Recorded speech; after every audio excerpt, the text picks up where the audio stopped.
Hello friends, आपका स्वागत है आपका अपने YouTube channel A to Z NCERT facts में। तो रेलवे ग्रुप डी साइंस का जो सेट का सीरीज़ का आज 14वां वीडियो है आउट ऑफ 99 वीडियो। तो 99 सेट का हम लोग करने वाले हैं, जिसमें हम लोग का 13 सेट का वीडियो आपको आपके चैनल के प्लेलिस्ट में आपको मिल जाएगा। तो चलिए चैनल से आप जुड़ जाइए। नए अगर आप अभी तक नए हैं तो आज हम लोग शुरू करने वाले हैं 24 अगस्त 2022 का सेकंड शिफ्ट का सवाल, जो कि विज्ञान का सवाल होगा और इसे हम लोग एनसीईआरटी का आधार पर एक्सप्लेन करने का आपके सामने प्रयास करेंगे ताकि आप अपने एग्जाम में लाभान्वित हों। चलिए शुरू करते हैं आज का पहला सवाल। सवाल है कि निम्न में से कौन सी धातु एल्युमिनियम सल्फेट विलयन से एल्युमिनियम को विस्थापित कर सकती है। एल्युमिनियम को विस्थापित कौन कर सकती है, यानी एल्युमिनियम सल्फेट के विलयन से SO4 विलयन से एल्युमिनियम को विस्थापित करने का क्षमता किसमें है? कॉपर, मैग्नीशियम या फिर पारा या फिर आयरन। तो यह तो सक्रियता श्रेणी से ही निर्धारित होता है। सक्रियता श्रेणी में जो एल्युमिनियम से नीचे होगा वो नहीं सकेगा, जो एल्युमिनियम से ऊपर होगा वो विस्थापित कर सकेगा। तो कॉपर तो आपका पक्का है कि नीचे होगा। बाकी आप देख लें इसमें। तो इसका जो सही जवाब आपका है वो आपका क्या हो जाएगा? मैग्नीशियम। मैग्नीशियम एल्युमिनियम से ऊपर है, इसलिए एल्युमिनियम को विस्थापित कर सकता है। आयरन, कॉपर, पारा ये सब एल्युमिनियम से नीचे है। तो सक्रियता श्रेणी में आप देख सकते हैं कि कौन क्या किसका कैसा अवस्था है। तो मैग्नीशियम आपका एल्युमिनियम से ऊपर है, इसलिए हटा पाया। और बाकी आप देखिए, ये आपका पारा, चांदी, copper, lead, iron, zinc, hydrogen, ये सभी के सभी उससे नीचे हैं। तो देखा जाए तो के जो है ये सबको विस्थापित कर सकता है। Na के छोड़ के सबको विस्थापित करेगा, Ca Na और के छोड़ के सबको विस्थापित करेगा। तो इस प्रकार से विस्थापन अभिक्रिया में तय होता है कि कौन किसको विस्थापित करेगा। अगला सवाल, मानव शरीर में श्वसन वर्णक कहाँ पाया जाता है? यानी मानव शरीर में जिस वजह से श्वसन होता है वह कहाँ पाया जाता है? श्वेत रक्त कणिकाओं में, लाल रक्त कणिकाओं में, रक्त प्लाज्मा में, प्लाज्मा और श्वेत रक्त कणिकाओं दोनों में। तो जो श्वसन वर्णक है वो कहाँ पाया जाता है? तो वो पाया जाता है लाल रक्त कणिकाओं में, जिसे हम लोग RBC कहते हैं। और RBC में पाए जाने वाले जो हीमोग्लोबिन है उसकी वजह से रक्त का रंग क्या होता है? तो वो लाल होता है। अगला प्रश्न, यदि 50 ओम प्रतिरोध वाली चालक कुंडली समय के साथ परिवर्तनशील चुंबकीय क्षेत्र में इस प्रकार है कि प्रेरित EMF 5 वोल्ट है, तो प्रेरित धारा निकालना है। तो देखिए 50 ओम का प्रतिरोध है, यानी जो R का मान है वो आपका क्या है? तो वो आपका 50 ओम है। और जो प्रेरित EMF यानी जो वोल्टेज है वो आपका कितना है? तो 5 वोल्ट है। तो क्या निकालना है? आपको धारा निकालना है। तो उम्मीद है हम लोग किससे निकालेंगे? ओम के नियम से निकालेंगे। तो इसका आंसर क्या है? तो इसका आंसर आपका 0.01 ओम है। तो कैसे, यही हम लोग को देखना है। ओम का नियम से तो आपका निकलेगा, लेकिन यहाँ आपका प्रेरित धारा है और प्रतिरोध चालक कुंडली के साथ यानी चुंबकीय क्षेत्र की कहानी है। तो चलिए हम लोग कैलकुलेट करके निकालते हैं, जो भी इसका सही जवाब आ सकता है वो। तो इसमें हम लोग निकालने का प्रयास करते हैं। चलिए, आपका जो R दिया हुआ है वो कितना है? R दिया हुआ है 50 ओम।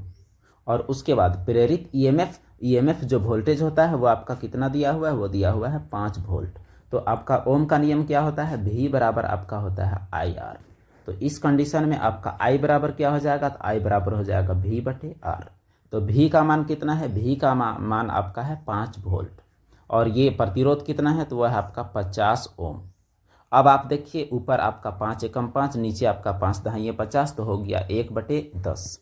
1/10 को हम लोग लिखेंगे 0.1, तो हमारा सही आंसर आपका हो जाएगा 0.1 एम्पियर। हालांकि यहाँ दिया हुआ है ये, हमारा आंसर आपका ये होगा 0.1 एम्पियर। 0.1 एम्पियर आपका सही जवाब है। अगला प्रश्न,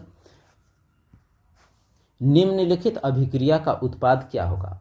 यहाँ आपका दिया हुआ है एथनॉल, यानी एक है अल्कोहल और इसमें ऑक्सीजन हम लोग जोड़ रहे हैं। अल्कलीन KMnO4 और एसिडिक K2Cr2O7 यानी पोटेशियम परमैंगनेट और पोटेशियम डाइक्रोमेट की मौजूदगी में। और ये आपका है क्या? ऑक्सीडाइजिंग एजेंट है। तो बात यह है कि जब भी हम लोग अल्कोहल का ऑक्सीडाइजिंग करते हैं तो यहाँ एक ऑक्सीजन जुड़ जाएगा, तो जुड़ेगा और हाइड्रोजन निकलेगा, तो क्या बनेगा? CH3 COO और H, यानी यहाँ से ये हाइड्रोजन आपका गायब हो जाएगा और इसके जगह हमें ऑक्सीजन आ जाएगा। तो COOH यानी एसिड बनेगा। आप खोजिए, यही होगा इसका जवाब, CH3 COOH। तो ये आपका सही जवाब होना चाहिए। चलिए तलाश करते हैं इसका सही जवाब। इसमें क्या दिया हुआ है? तो बिल्कुल वही दिया हुआ है, CH3 COOH।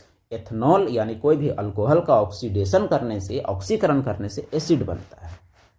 अगला सवाल, एक माध्यम के निरपेक्ष अपवर्तनांक का मान हमेशा क्या होता है?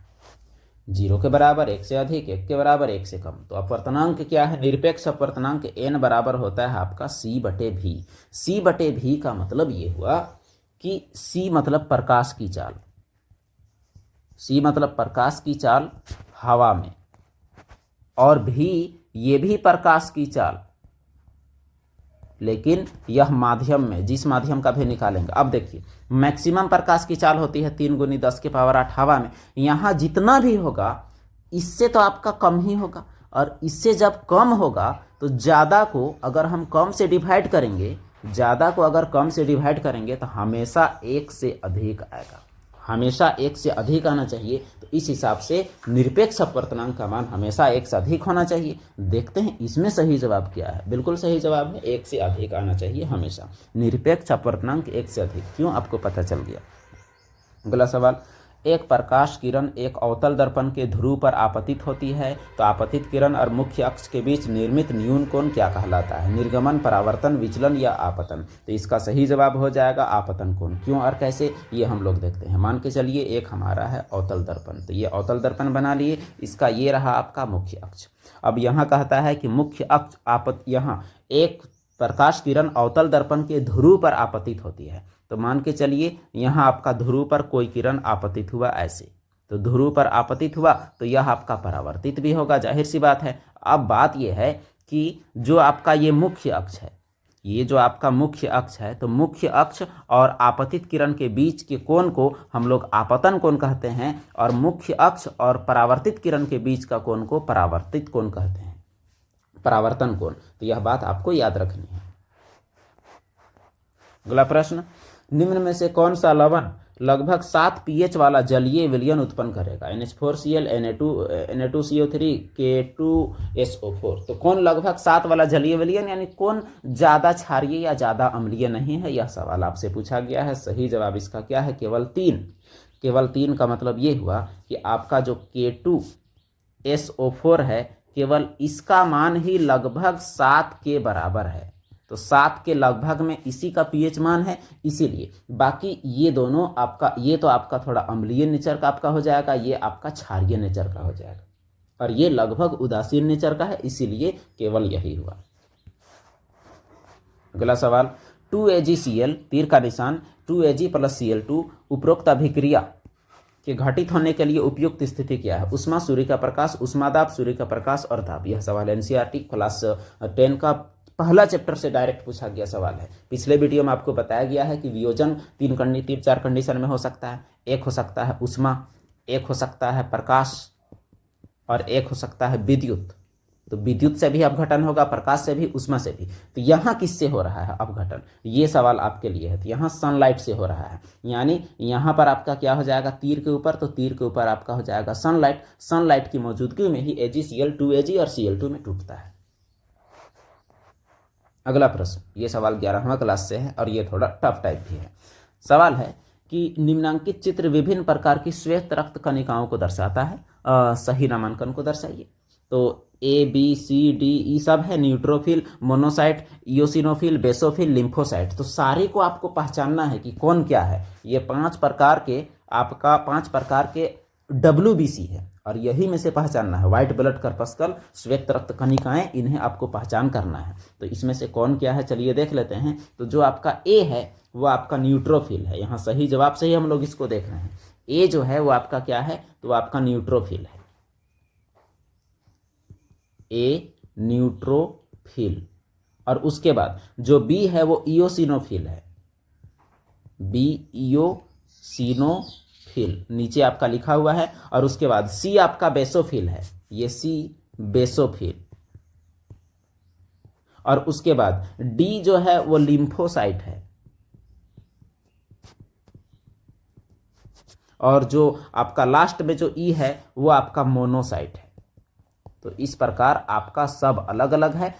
ये सवाल थोड़ा सा अपने आप में बिल्कुल जान तो रखता है, क्योंकि ऐसे पहचानना थोड़ा सा कठिन होता है। सवाल है, निम्नलिखित में से किस दर्पण द्वारा हमेशा आभासी एवं सीधा प्रतिबिंब बनता है? हमेशा आभासी और सीधा। तो ऑप्शन आपका है उत्तल दर्पण, समतल दर्पण, अवतल दर्पण।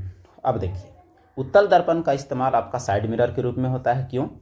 क्योंकि इसमें हमेशा सीधा और आभासी प्रतिबिंब बनता है। समतल दर्पण में भी हमेशा सीधा और आभासी प्रतिबिंब बनता है, लेकिन अवतल दर्पण में वास्तविक और आभासी दोनों प्रकार का प्रतिबिंब बनता है। इसका मतलब ये दोनों आपका सही, तो ए और बी आपका सही होना चाहिए। चलिए तलाश करते हैं जवाब। तो हाँ, सही जवाब आपका ए और बी दोनों।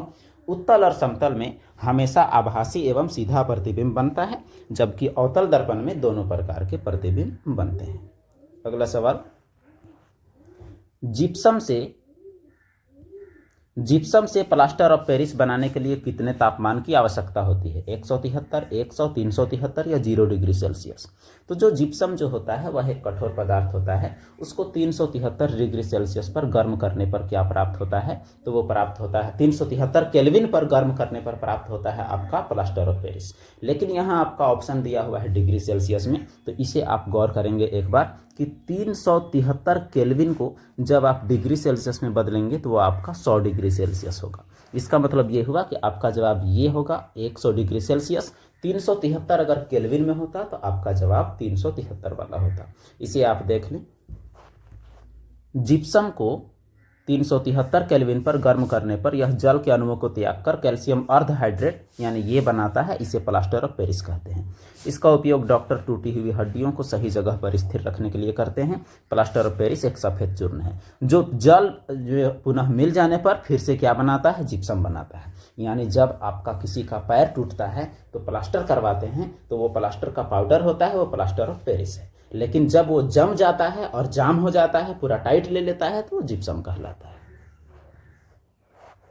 अगला प्रश्न, पौधों में अपशिष्ट उत्पाद के रूप में कार्बन डाइऑक्साइड का उत्पादन कब होता है? तो पौधों में अपशिष्ट उत्पाद के रूप में कार्बन डाइऑक्साइड का उत्पादन आपसे पूछा गया है। ऑप्शन है आपके पास प्रकाश संश्लेषण के दौरान, श्वसन के दौरान, श्वसन और प्रकाश संश्लेषण दोनों के दौरान, वाष्पोत्सर्जन के दौरान।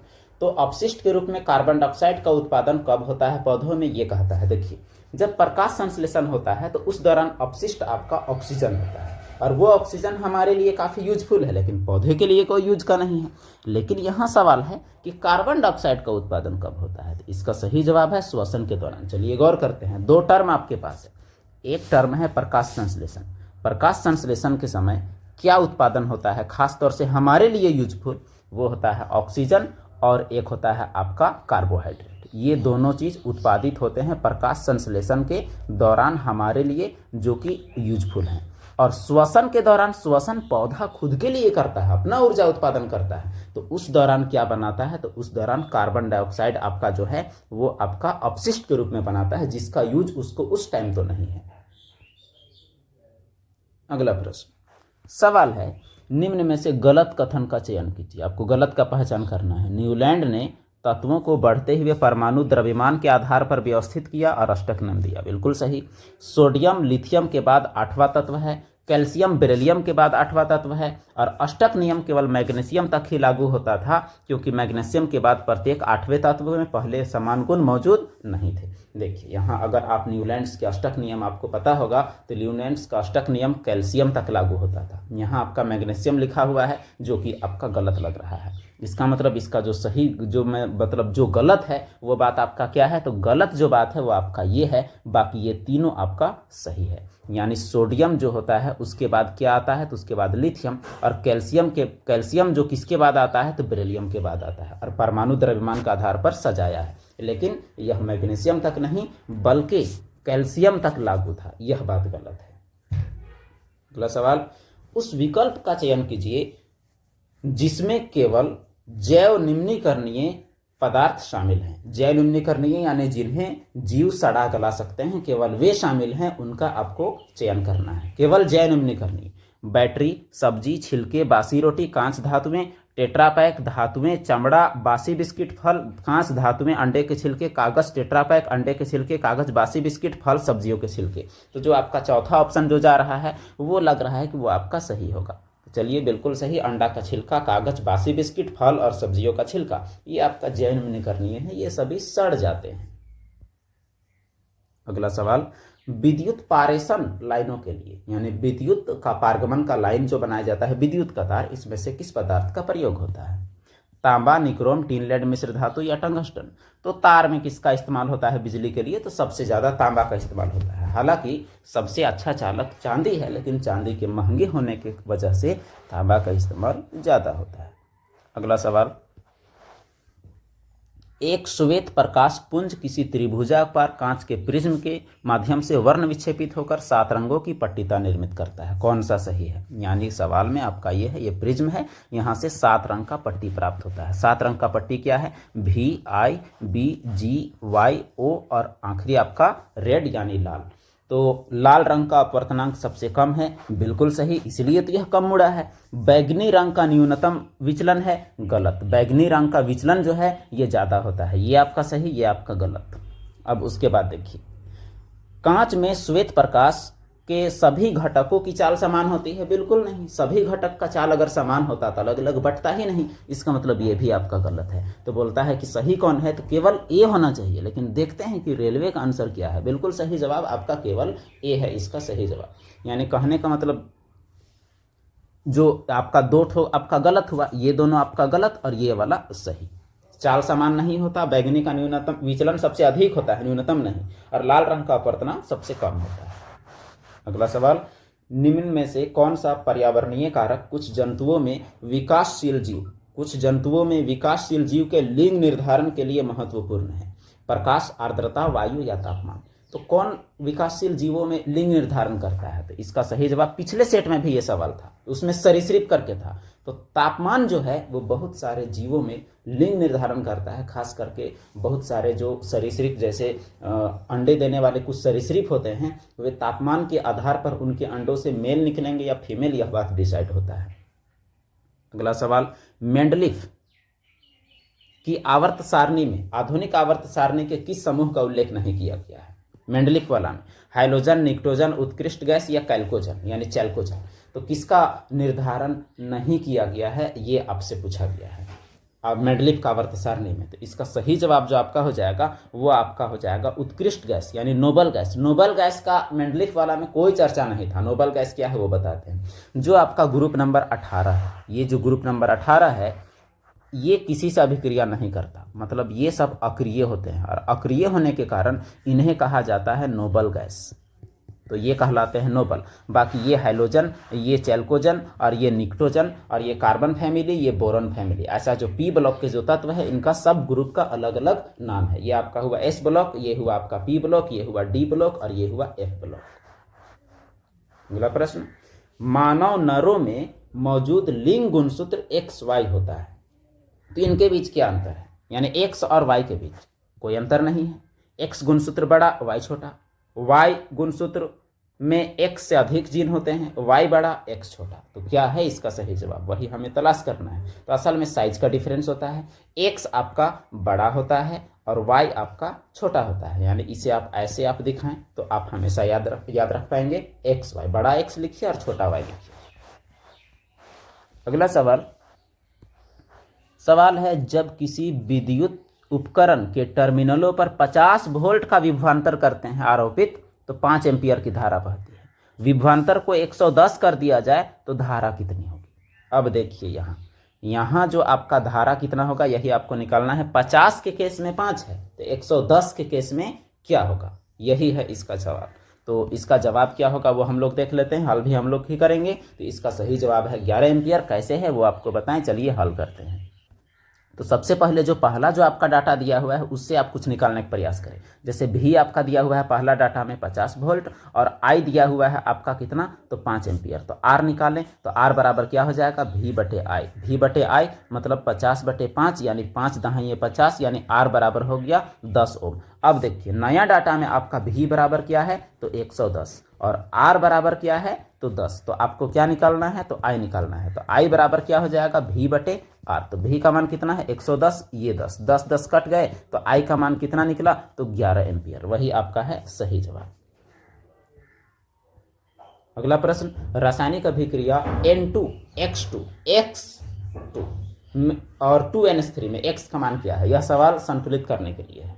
तो ये सवाल संतुलित करने के लिए है। चलिए इसे संतुलित करते हैं। आपका N2 है और आपका H2 है और तीर का निशान 2NH3 है। आप गौर कीजिएगा, यहाँ आपका नाइट्रोजन 2 है, यहाँ नाइट्रोजन 2 है और हाइड्रोजन 2 तिया 6 है। तो यहाँ आप 3 डाल दीजिए तो 3 दूनी 6 हो जाएगा। तो x का जगह में क्या होना चाहिए? तो x का जगह में आपका होना चाहिए 3। वही है इसका सही जवाब। अगला प्रश्न, वायुतक कोशिकाएं यानी एरेनकेमा सेल कहाँ पाई जाती है? मटर, जलकुंभी, नीम या नागफनी? तो देखिए, वायुतक कोशिकाएं तैरने वाले जीवों में पाई जाती हैं, जो पौधे तैरते हैं। तो तैरते हैं इसका मतलब ये हुआ कि तैरने में किसका जरूरत है? जलकुंभी का।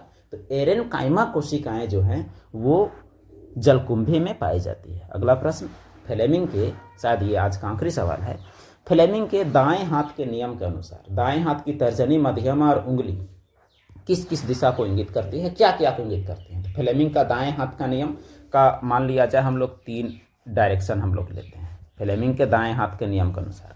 एक आपका है अंगूठा, एक आपका है मध्यमा और एक आपका है तर्जनी। तो तीनों को अगर हम लंबवत अगर फैलाएं तो अंगूठा आपका दिखाता है किसको? बल की दिशा को। और जो मध्यमा है वो दिखाता है किसको? तो प्रेरित धारा की दिशा को दर्शाता है। और तर्जनी किसको दिखाता है? तो वो आपका चुंबकीय क्षेत्र को दिखाता है। अब आप इसी से आप टैली करें तो आपका जवाब क्या होगा? देखिए, तर्जनी किसको दिखाता है? चुंबकीय क्षेत्र। तो तर्जनी आपका चुंबकीय क्षेत्र होगा। और मध्यमा किसको दिखाता है? तो मध्यमा प्रेरित धारा। तो चुंबकीय क्षेत्र, प्रेरित धारा, ये आपका जवाब होना चाहिए। चलिए तलाश करते हैं इसका जवाब क्या है। तो सही जवाब है चुंबकीय क्षेत्र और प्रेरित धारा। तो यही हुआ इसका सही जवाब। तो ये रहा फ्लेमिंग का दाएं हाथ का नियम। फ्लेमिंग का 2 नियम है, एक दाएं हाथ का और एक बाएं हाथ का। दाएं हाथ का नियम जो अभी हम लोग देखे, उसका इस्तेमाल आपका विद्युत जनित्र में होता है, यानी इलेक्ट्रिक जनरेटर में इसका इस्तेमाल होता है। और फ्लेमिंग का बाएं हाथ का नियम का इस्तेमाल आपका मोटर में होता है। और दोनों नियम में ज़्यादा फर्क नहीं है। फ्लेमिंग का जो बायां हाथ का नियम और जो दायां हाथ का नियम है उसमें फ़र्क यही है, जैसे मान लिया जाए लंबा वाला अंगुली हम लोग ये दर्शाएं और जो अंगूठा है उसको ऐसे दर्शाएं, मध्यमा हम लोग ऐसे दर्शाएं। तो देखिए, लंबा वाला अंगुली दोनों में आपका धारा को डिनोट करता है, लेकिन एक में आपका प्रेरित धारा, खास करके दाएं हाथ का नियम। और अंगूठा दोनों कंडीशन में आपको बल को डिनोट करता है। और जो आपका तर्जनी है दोनों कंडीशन में आपका चुंबकीय क्षेत्र को डिनोट करता है। तो बस आपको एक धारा और एक प्रेरित धारा, यही आपको दोनों में अलग बनाता है।